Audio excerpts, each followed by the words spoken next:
Hey, hey, hey. Happy Tuesday. Come on in, pull up a chair. The Gaming Gang Dispatch is in the air.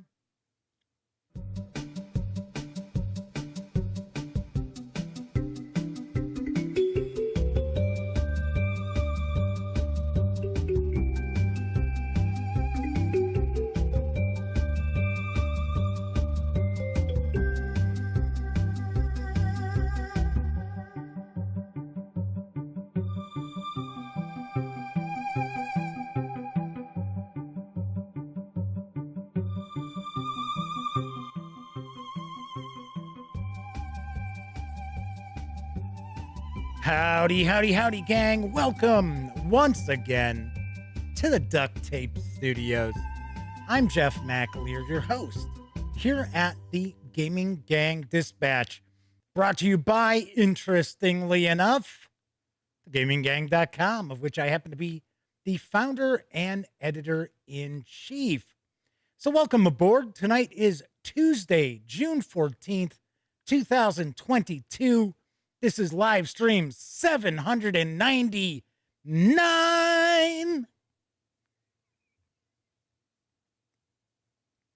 If this is your first time joining me, let me point out, super casual, just hanging out, talking about the latest in tabletop gaming news.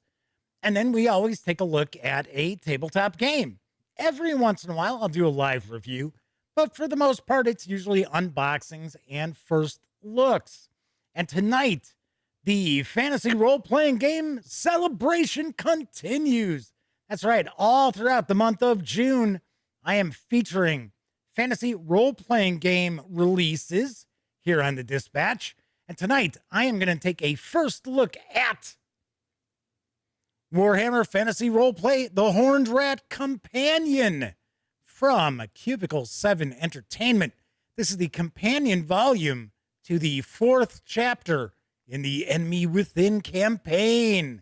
Yes, and we will dive on in and check out these nasty Skaven in just a bit. But we do talk about the tabletop gaming news first. So if you are tuning in to get a first look at the companion, please keep in mind, be about 30 minutes or so. So kick back, put your feet up, relax. If you are watching after this stream ends, 30 minutes or more after it concludes, there will be timestamps. So if you want to jump past the news, you can. Well, I've got a good mix of news tonight, some pretty interesting stuff. But keep in mind, there will be timestamps, and depending on what device you might be using, they might actually even be right there in the timeline of the video itself. Sweet. Don't forget, when you're not watching videos on the Gaming Gang channel, be sure to visit thegaminggang.com for all latest in tabletop gaming news, reviews, and a whole lot more that you won't see here on the YouTube channel. You know the drill. Get your geek on at thegaminggang.com. Lastly, this is a live stream, so that means there is chat available. It's not on screen.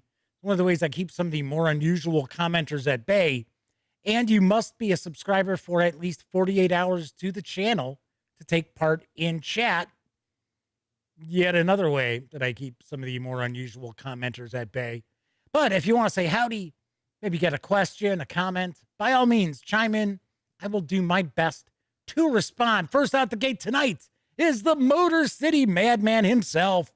Yes, one of our chat moderators, the Madman, is with us. We missed him last night.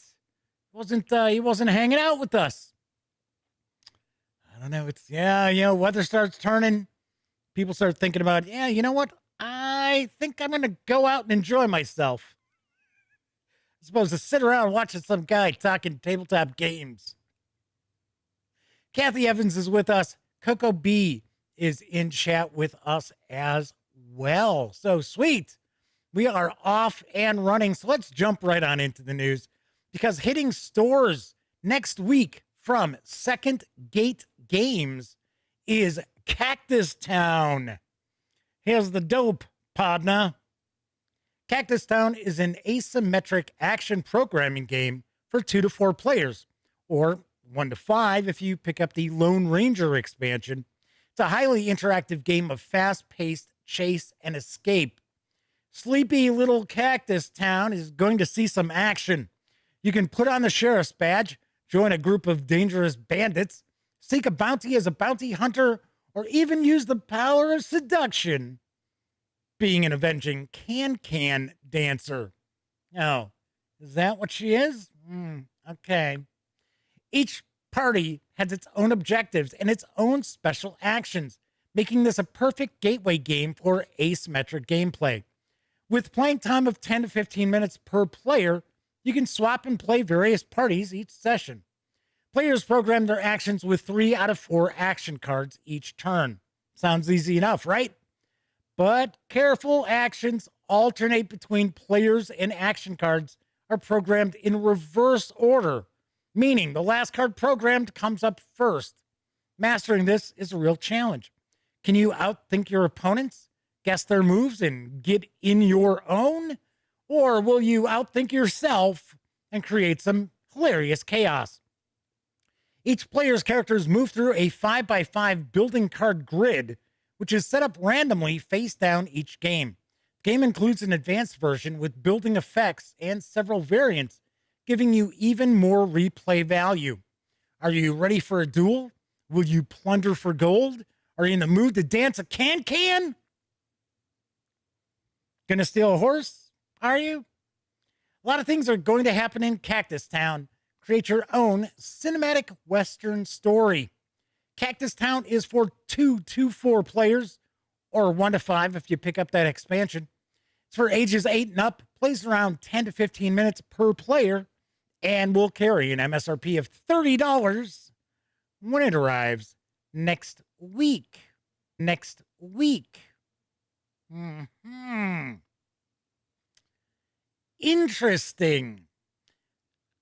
I have to admit that, strangely enough, my friend designer John Welsh and I had been, this is years ago, had been bouncing around a game along these lines a little bit with the action programming. So, because some of you out there might remember the old Yaquinto game, Swashbuckler, which I did. I remember I had it. And of course, it's one of those games that got those rose-colored glasses of nostalgia looking back on, because it's actually not that great.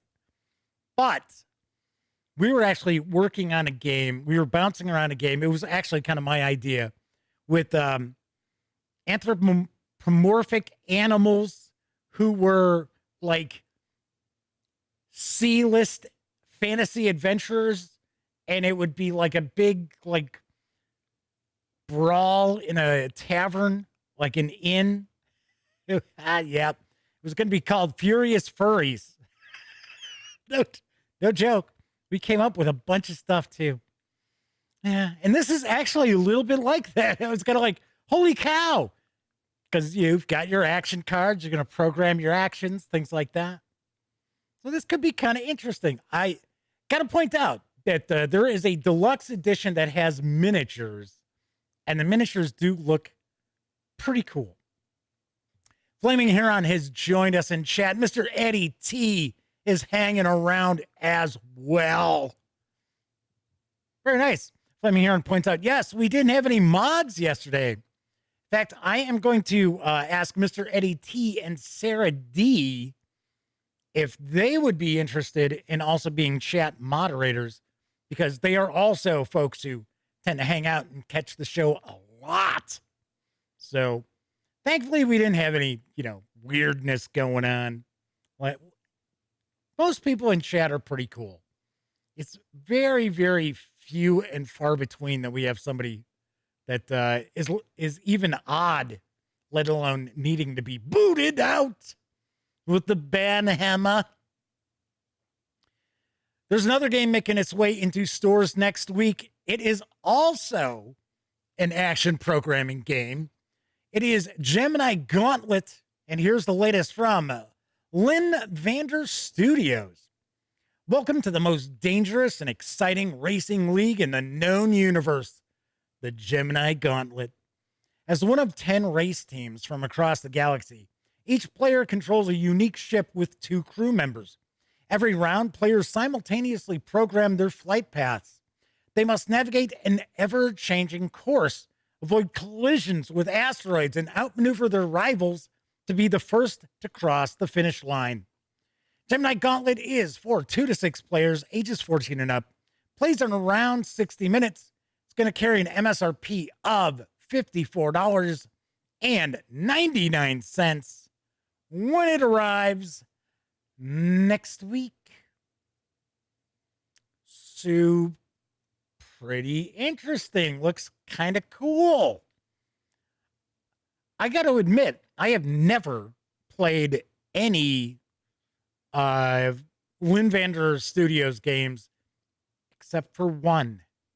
And it was I'm almost positive that they made the game for Dynamite Entertainment, or Dynamite Comics as people would know them as. And it was the Reanimator game that I reviewed, 4 years ago, something like that. But art style looks pretty cool. Could be pretty interesting. It's a space racing game as well, so there is that. So Mr. Eddie T says that they are available to be a chat moderator.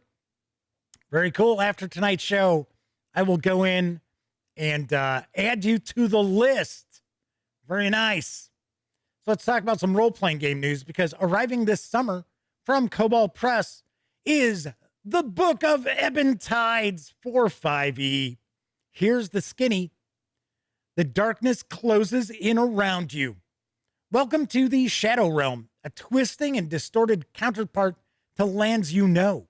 Here, the Shadow Fae hold court, reveling in their frivolities and intrigues, while the Drahakul hunt the unwary, and those other peoples adapted to the shadows strive to simply get on with their lives. This plane of shadow is ever-changing and filled with adventure for those willing to explore the darkness. And oh, the things you'll find in the 250-page plus volume. Guard yourself against an often hostile land of subtle intrigue and thinly veiled aggression, of political opportunities and roaming monsters. Learn the secrets of the ebon tides, the very ebb and flow of the shifting shadow stuff beneath your feet, and of the shadow roads that connect the planes. Visit the wondrous Fae courts and realize your life may very well depend on proper etiquette and taking great care with your words. Negotiate with the peoples of the land, such as the bear folk, shadow goblins, sable elves, umbral humans, and many others. Pay proper respect to those gods of the shadows, lest they turn too close an eye towards you. Plus, new options galore. 52 spells, 16 races and subraces, 10 subclasses, 22 monsters and NPCs, 80 magic items, and more. Book of Ebon Tides plunges you into the machinations of the various powers of shadow, providing everything you need to propel your adventures in the Shadow Realm. Here you'll find an overview of all the peoples and monsters and magics of the lands, and all the details that game masters and players need to carve their names in the shadows. Uncover the dark realities of shadow and expand worlds of your own creation. The 256-page hardcover of Book of Ebon Tides will carry an MSRP of $49.99. The PDF will be available for $29.99. Both of these should be available in July, following a very successful Kickstarter to bring this to the masses. Nice. So we were just looking at Tome of Heroes for 5e from Kobold Press last night. This is what's next on the horizon, I believe. This is their next major release for 5e. And I do remember the Kickstarter, and it did very well for Kobold Press. So Sarah D asks, can they lurk with a hammer? Sure, they can lurk with a band hammer. That's okay. Sarah says they just need an avatar that's Just a set of eyes and a hammer peeking out of the shadows. Moving right along, a huge new The Fall of Delta Green campaign is coming this fall from Pelgrane Press. Here's the scoop on the Borellus connection. In 1968, in response to sinister influences that threatened to corrupt America from within and without, the federal government established a new agency, one that quickly acquired a reputation for ambitious operations overseas, for covert action, and for doing what had to be done, no matter the cost. This new agency was the Bureau of Narcotics and Dangerous Drugs, the BNDD, and within it, the forces of Delta Green. There is Trail of the White Powder. Hunt the unnatural across the world, from the opium fields of Laos to the skies above the Pacific, from Turkish smuggling routes to the secret heroin labs of Marseille. Follow the trade in misery and fight the horrors along the way. Expose the criminal underworld and discover that it's inextricably linked with other secret realms. There are 8 thrilling operations, 8 linked operations for the fall of Delta Green, each one playable as a standalone investigation or as part of an epic hunt for an infamous enemy, one that is not dead, because that is not dead which can eternal lie, and with strange eons, even death may die. The Borellus connection is a campaign for Fall of Delta Green, using the heroin trade and the United States Bureau of Narcotics and Dangerous Drugs as a narrative spine. The campaign runs from Southeast Asia to the Middle East to Europe as the agents uncover the sinister machinations of a necromantic cult, discover the essential truths of life and death, face sorcerers with strange powers, or plunge through realms beyond comprehension. Choose your allies carefully and trust no one, not even yourself. Designed by Kenneth Haidt, written by Gareth Ryder Hanrahan, the team that brought you the Dracula dossier are called upon again to create a tale of sordid intrigue, cosmic horror, and desperate action against the mythos.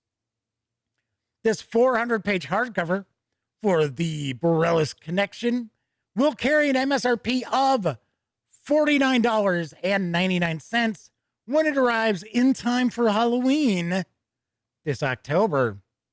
Yeah, so another big Fall of Delta Green campaign arriving. I find it interesting that Pelgrane Press licenses Delta Green from Arc Dream Publishing so that they can do the Fall of Delta Green, and then Arc Dream does Delta Green. And they are 2 different systems. They are not the same system mechanically. In fact, if I remember correctly, Fall of Delta Green is a little lighter on the rule set than Delta Green is. I think. I have not had a chance to review it. We do have a review of Fall of Delta Green, and that is Sammy did that one. Sammy actually did that review. All right, on to my final news piece. Issue 13 of D12 Monthly. Issue 13 of D12, not issue 12 of D13, is out from Yum DM. Here's the deets. Issue 13 is a special Old School Essentials issue. It features articles on expanding the thief skills, new rules including how to handle monsters only hit with magic weapons, 2 brand new classes for Old School Essentials, new rules for critical hits and fumbles, and much more. Issue 13 is jam-packed with a lot of content and contains the following feature articles. Expanding the thief skills. Carcass Crawler number 1 started it.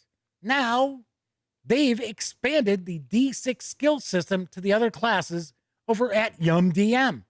There are new rules. A couple of new rules, including how to handle monsters only hit with magic weapons, and one for death and injury.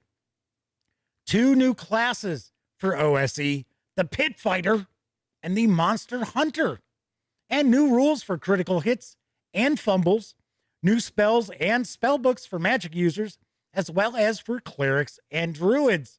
There's even a new location, Goblin's Rest, where goblins go to die. A location that will surprise your characters, and much more. D12 Monthly is absolutely free in PDF over at YumDM. So here's something I found kind of funny. You can go to DrivThruRPG and get the PDFs. And if off the top of my head, I think they're $2.99. But you can go to yumdm.com and get them for free. So it's like, oh, okay. So if you are a fan of old school essentials like I am, you owe it to yourself to check this out. And looks like we've got some pretty good content and 13 issues of, it's old school Renaissance content, I should say. This issue is devoted to old school essentials. But for the most part, D12 Monthly is an OSR magazine. All right, that is it for the news tonight. Although I really didn't talk about DrivThruRPG, I should point out, well, outside of saying, don't go get D12 Monthly there, because you have to pay. But normally, I have a news piece where I'm talking about something that's available over at DrivThruRPG. Don't forget, the Gaming Gang, thus the Dispatch, is affiliated with the One Bookshelf sites. So if you are going to visit DrivThruRPG, please stop by thegaminggang.com first. Click on one of our banner ads. That way, if you happen to make a purchase, I get a small portion of that sale. And all those nickels, dimes, and quarters really do add up and help keep thegaminggang.com around. Also, if you like this video, if you dig the YouTube channel, if you find thegaminggang.com to be a valuable resource, hell, if you just like what we do, you can always buy me a cup of coffee or some soda by visiting paypal.me/thegaminggang and making a small donation. And big tip of the cap to everybody out there who uses either or the drive-through links or the paypal.me. It really, really helps. You know, I don't do Kickstarters to stick around. I don't go reaching into your pocket on a yearly basis. Yeah. Doing my pledge drive, I guess we could say, right? Kind of like PBS. I don't do that. So anyway, so there is the news for you tonight. If you missed the opening, you may not realize that this is live stream 799. That's on top of all the other videos.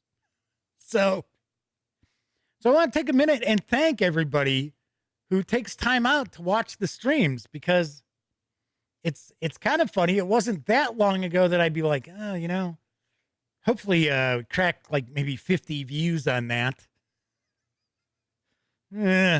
I was like, oh yeah, maybe we'll get 100 views on that show. Maybe. I don't know. Fingers crossed.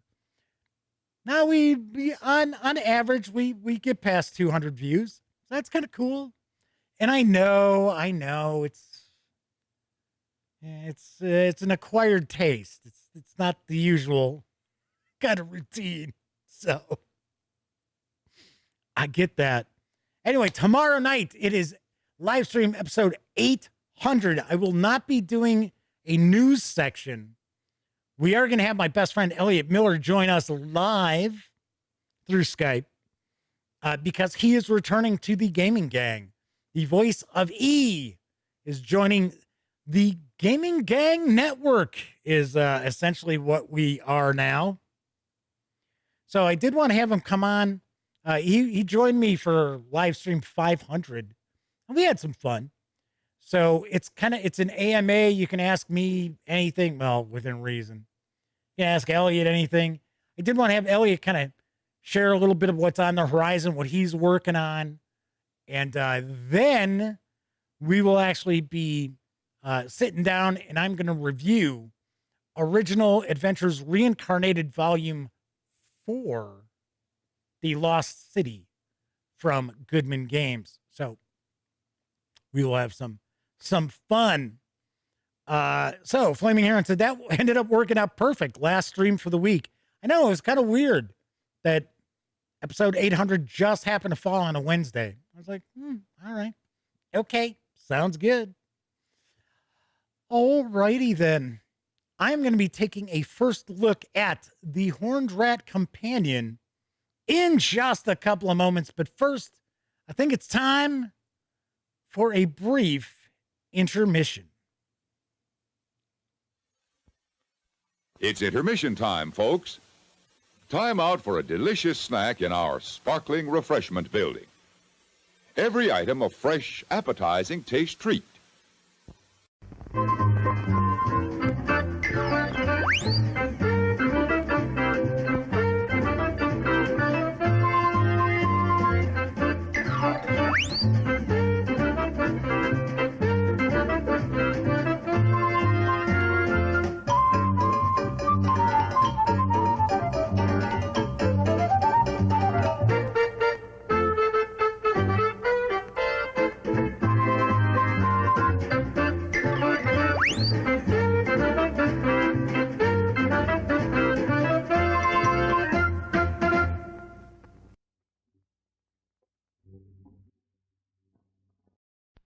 Put your money in here and you get a cup of Wilkins coffee. I don't want any. Then push that button. How about a cup of Wilkins? Wouldn't some hot buttered popcorn hit the spot right now? Extra fluffy, extra big kernels of it popped to perfection. Then drenched with the golden goodness of pure sweet creamery butter. Can't you just taste it? We heat the container extra high, but you better buy 2 more for the rest of the family. Piping hot, golden buttered popcorn at the refreshment center right now.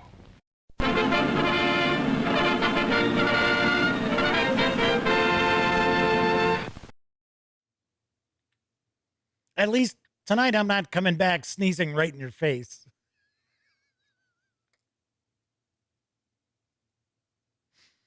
That's kind of funny last night. I was like, oh, the intermission's going, oh, come on, sneeze, come on.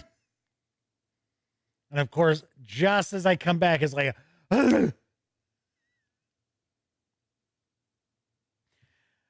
Man says, coffee's so good, it'll knock you out.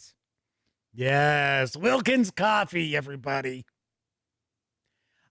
I got to be honest, I am really, really surprised just how much advertising the Muppets were involved in long before there was a Muppet Show. I was like, oh my gosh. It was like, they were like an ad agency practically. Pretty wild. All right. So as I mentioned, tonight I am going to be taking a first look at Warhammer Fantasy Roleplay, The Horned Rat Companion from Cubicle 7 Entertainment. The book is written by Gary Astleford, Jim Bombra, Andy Chambers, Graham Davis, Steve Darlington, Phil Gallagher, Andy Law, Patrick Murphy, and Anthony Reagan, with artwork provided by Ryan Barger, Alberto Bontempi, Alvaro Hernandez, Ralph Horsley, Sam Manley, J.G. O'Donohue, Dave Gallagher, Serafé Levente, I know I'm butchering some of these names, Rexandra Anita, Danielle De Palmer, Fabio Porfida, Scott Purdy, Joseph Kuchera, and Tom Ventre. Man, a lot of artists, a lot of authors. The 126-page hardcover is available right now for $34.99. That includes the PDF. Or if you want just the PDF alone, you can grab that over at DrivThruRPG for $17.99. Swing on over to the other camera because here I've got The Horned Rat Companion. It wasn't that long ago that I reviewed The Horned Rat, which is the 4th out of 5 chapters in the Enemy Within Director's Cut campaign for Warhammer Fantasy Roleplay. And I definitely liked it a lot. So, a few things to mention before we jump on in. The fine folks over at Cubicle 7 Entertainment were kind enough to provide me with this review copy, but neither I nor anyone else affiliated with the gaming gang has received any other sort of compensation for me to share this coverage with you. And as always, it's important for you to know that. I'm going to stay picture in picture up here as we take a peek through. So I'm going to end up cutting off a little bit of the upper left portion of the book. We're not going to look at each and every page, but I do want to give you a good feel for what's in this companion. So let's take a look at the back. The Horned Rat Companion is the 4th of our 5-part series of companion volumes to the Enemy Within campaign. It's packed with supplementary material to not only expand the Horned Rats, but also support any WFRP games which feature the skulking Skaven as a foe. So there are going to be some spoilers as we take a peek through here. So if you are hoping your game master is going to be running adventures from within this companion, because I believe there are a couple of adventures in here, as well as additional encounters, I would say check out now. See you later. There's a lot of videos on the channel. By all means, check one of those out instead, because why would you ruin all the fun? Coco B says, what? Ratmen don't exist?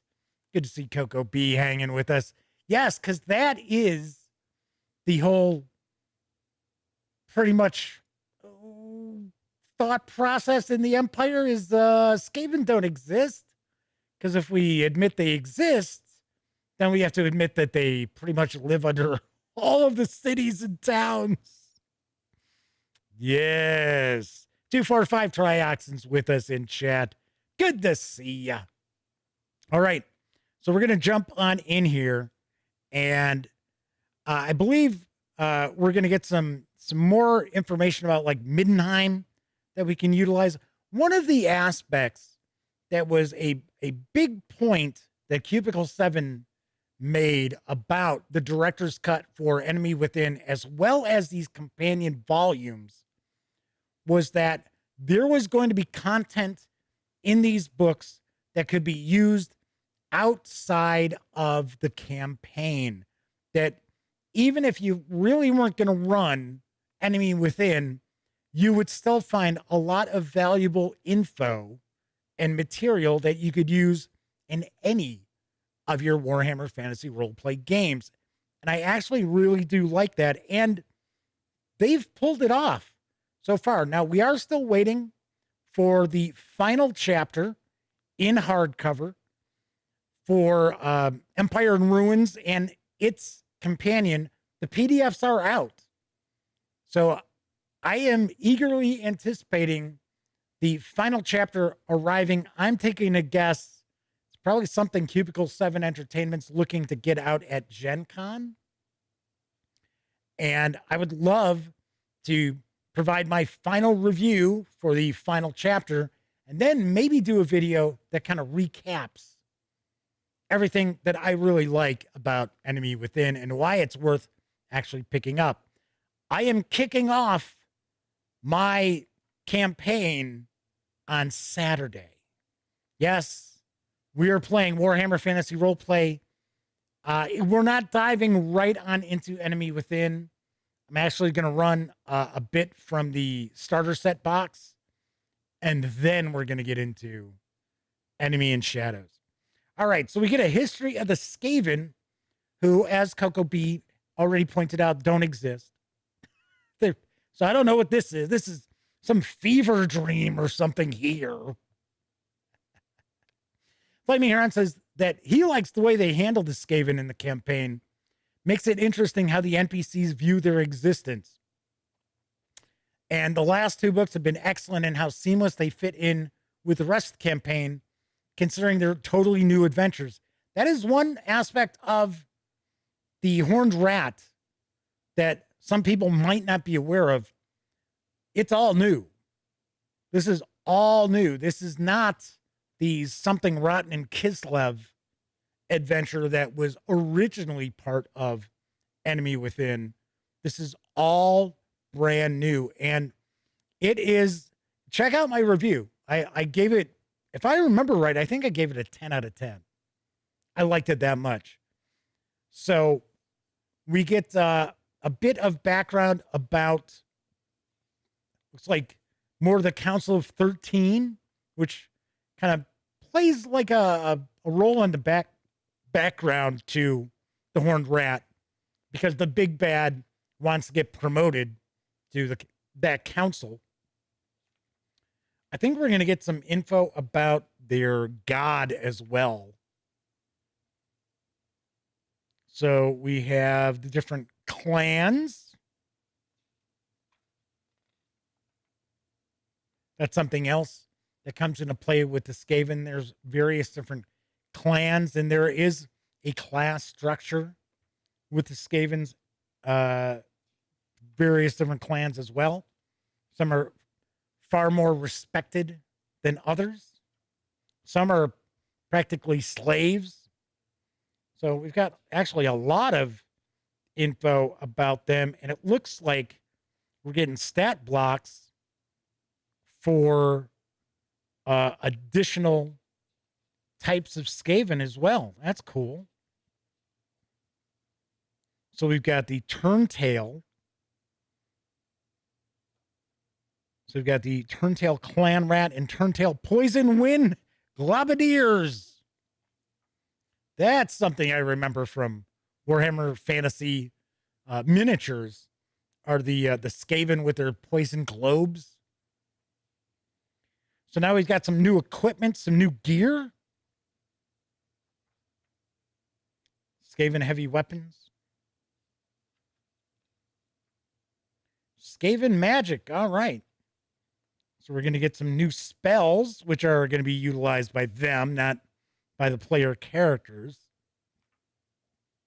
See, that's one of the aspects of Warhammer Fantasy Roleplay that I'm a little concerned with running it, because I have not run it in the past, is the magic. So I have been going over the magic rules quite a bit. For the most part, I understand action resolution and difficulty levels and success levels and things like that. And of course, things like that I can always hand wave. I have absolutely no problem hand waving past rules.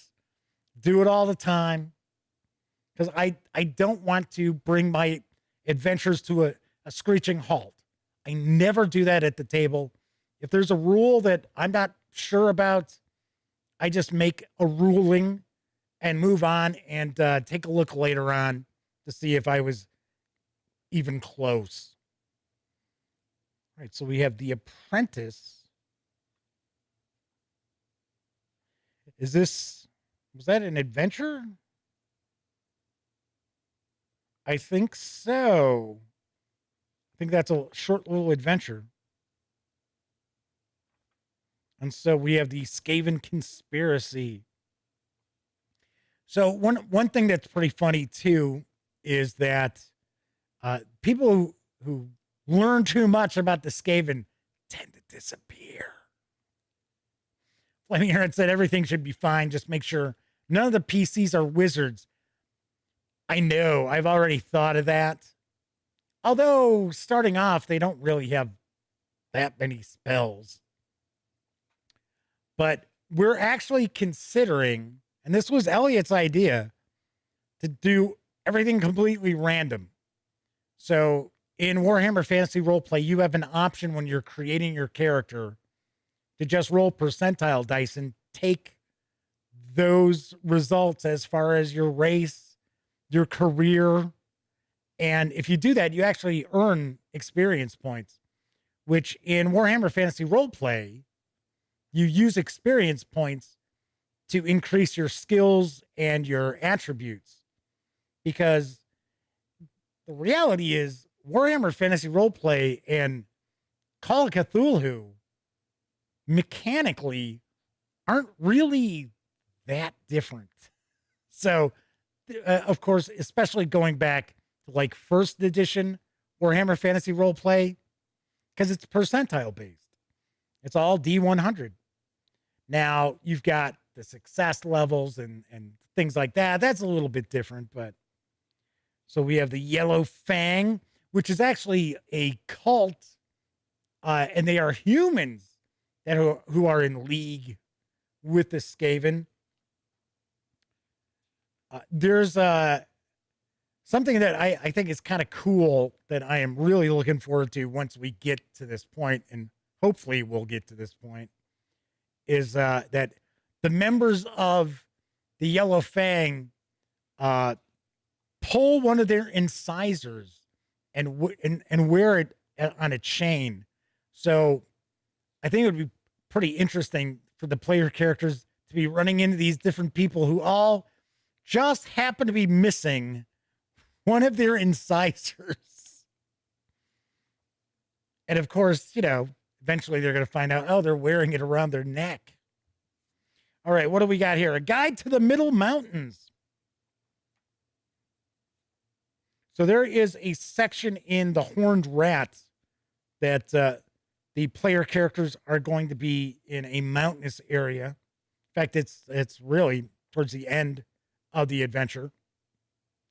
So Flaming Heron said, you can also use it to change your beginning careers, but I genuinely try to dissuade my players from doing that too quickly, or at least make it part of the campaign if they're adamant. So the reality is my players are not going to know the rules to this. Elliot's got a copy of the PDF. I think he gave a copy of the PDF for the rules to his son, but I don't think either one has really looked it over. So as far as changing careers and that, I have mentioned it, but also where it kind of has to be in game. It's got to be kind of, you know, part of the story. Can't just be, oh, well, you know, I decided now I'm going to be a rat catcher. Chance acquaintances. So we get some NPCs. So we got it's two dwarves and the ghost of a dwarf. And we have the dwarf Iron Breakers, which is a unique class of warriors specializing in underground combat. So here we have a new career. Speaking of careers, there we go. A little help from my new friends. So here's one of the adventures. So I guess the other two that we were taking a look at must have been just encounters. It says, with a little help from my friends is a short adventure designed for a small party of adventurers.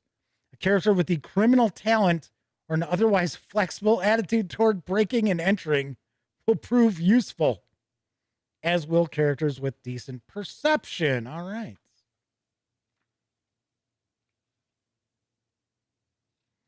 It's like a decent length adventure here. Another aspect I really like about this 4th edition of Warhammer Fantasy Roleplay is that we get images for just about every NPC that's going to have any sort of impact on the adventures. And I definitely dig that a lot because it allows me to share those images with the players. Kevin Smith is in chat with us. Good to see you, Kevin. Then we get Horror in the Darkness. It says the Oberholzbeck mine is the site of a small community in the Middle Mountains. In recent weeks, 2 miners have gone missing in the tunnels. And now the other miners are too scared to work. A menacing, that's giveaway. We'll just skip that. Oh, and of course, there you go. Spoilers.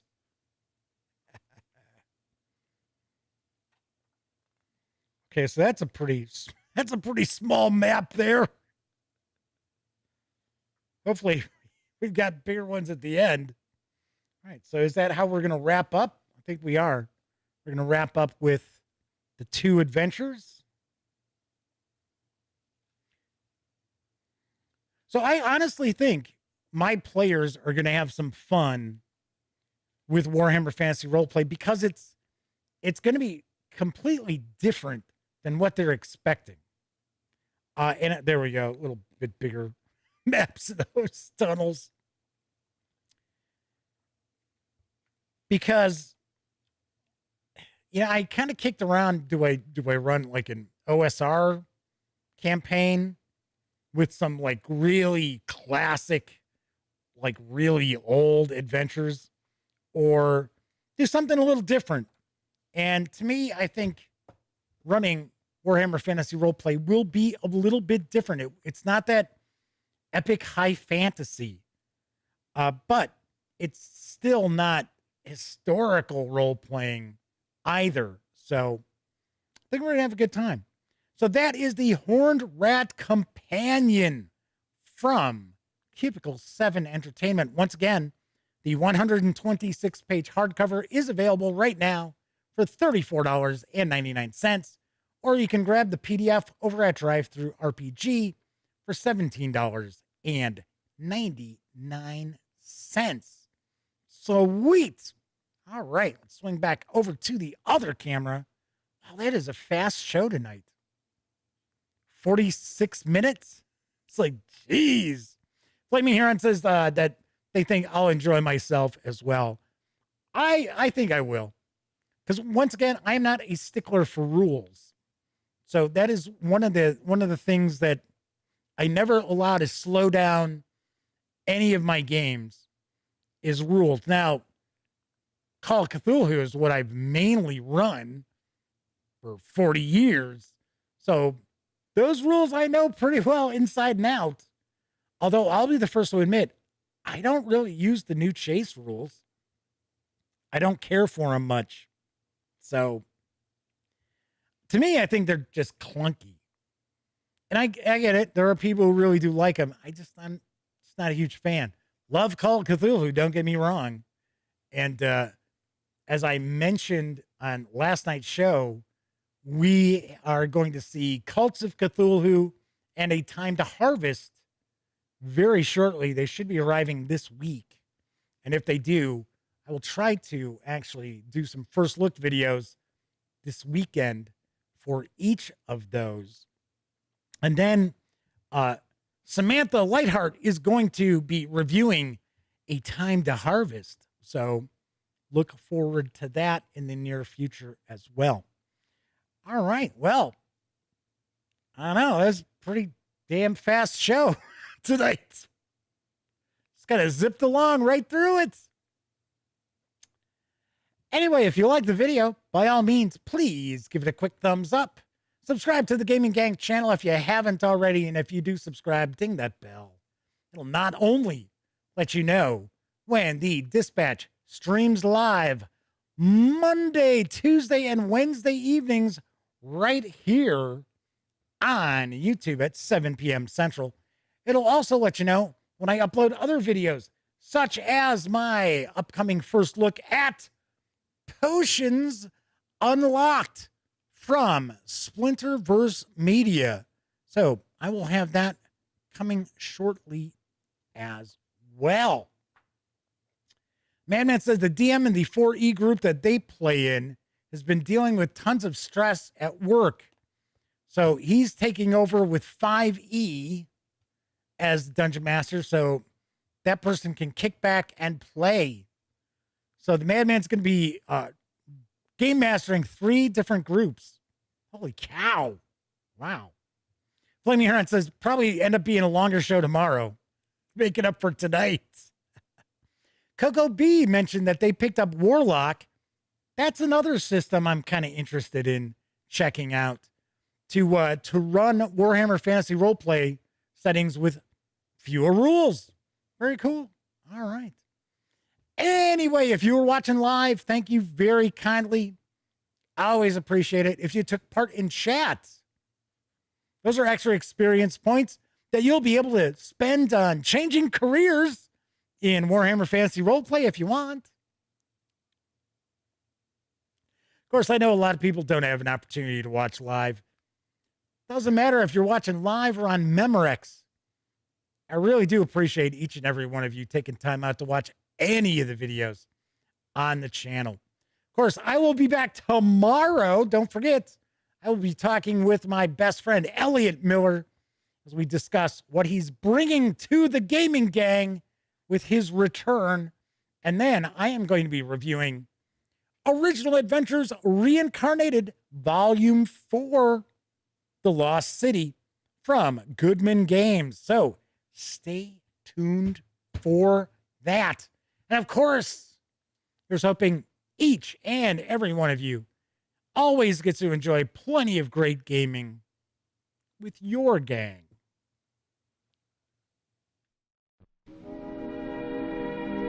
And now, folks, it's time to say goodnight. We sincerely appreciate your patronage and hope we've succeeded in bringing you an enjoyable evening of entertainment. Please drive home carefully and come back again soon. Good night.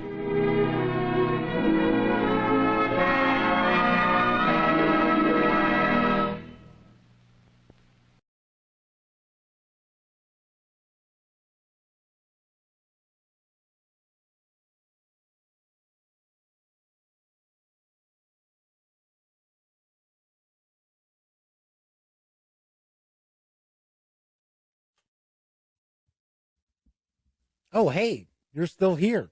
Well, if that's the case, by all means, subscribe to the Gaming Gang channel by clicking right here.